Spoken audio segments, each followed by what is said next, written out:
Alors, bienvenue pour la deuxième partie de notre vidéo sur l'impératif. Pour rappel, la première partie était justement une révision des règles de construction, de conjugaison de cet impératif. Donc, si vous ne l'avez pas vu, je vous invite à aller revoir cela de façon à être sûr de bien maîtriser cette conjugaison. Et maintenant, eh bien, c'est parti pour les exercices. Alors, nos exercices. Dans le premier exercice, je vous demande tout simplement de transformer les phrases en impératifs.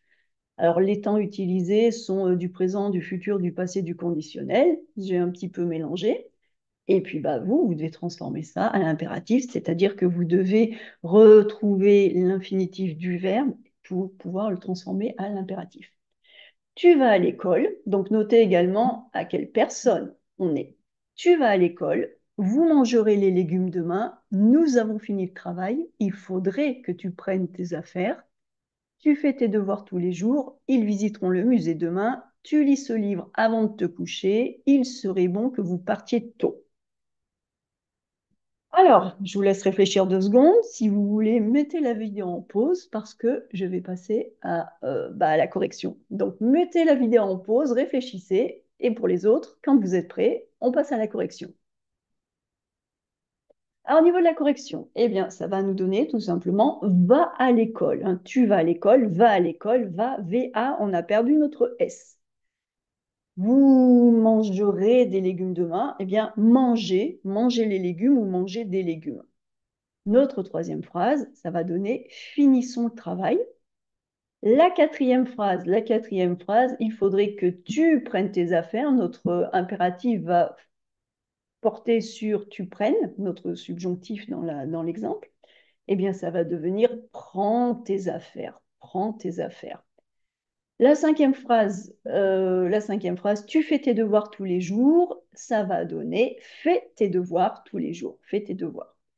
Ensuite, notre sixième phrase, ça devient visiter le musée demain. La septième phrase, lis ce livre, lis L-I-S, comme si on conjuguait au présent, lis ce livre avant de te coucher. Et enfin, notre huitième phrase, partez tôt. Il serait bon que vous partiez tôt. Notre impératif va porter sur ce subjonctif. Ça va donner partez tôt. OK? Alors, le deuxième exercice. Ah, dans le deuxième exercice, on s'amuse à transformer un impératif avec pronom. Donc, tu donnes le livre à Paul. Ah, alors, tu donnes quoi à qui? Vous envoyez un email à vos collègues. Nous lavons les mains avant de manger. Alors, ça serait plutôt nous lavons les mains avant de manger. Tu te couches à 22 heures. Vous prenez vos affaires. Nous offrons des fleurs à Marie. Tu racontes cette histoire à tes amis. Vous vous reposez après le travail. Donc, faites attention parce que là, on a des verbes pronominaux et des verbes non pronominaux. Ça se complique.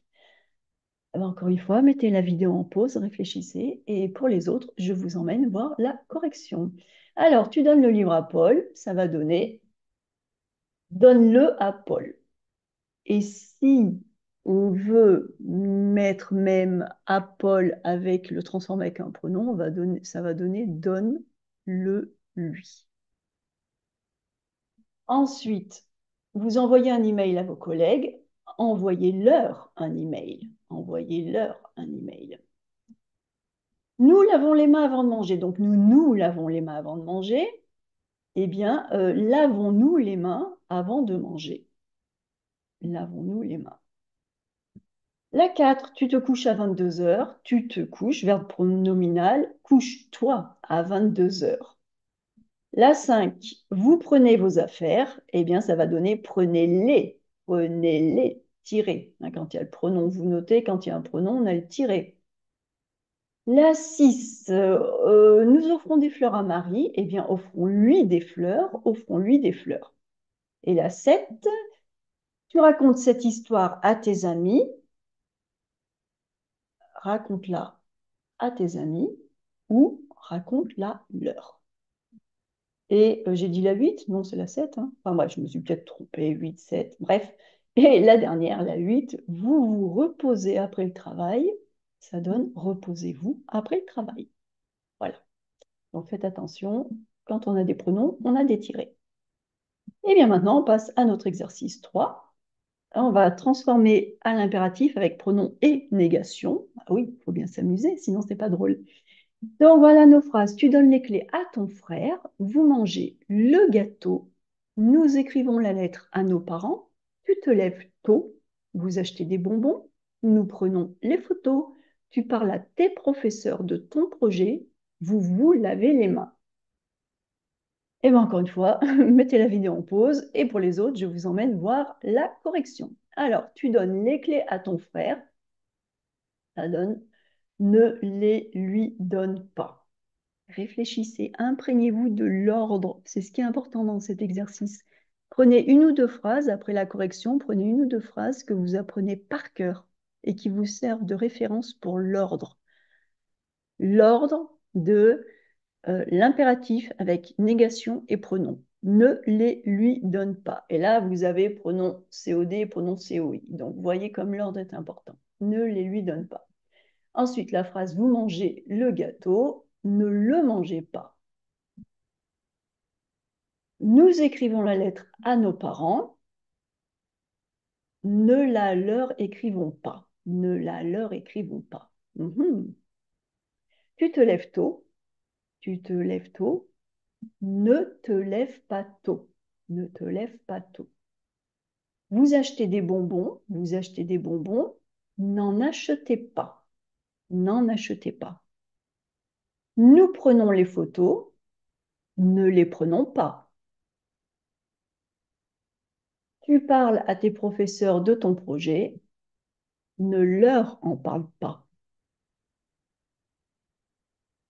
Vous vous lavez les mains, ne vous les lavez pas.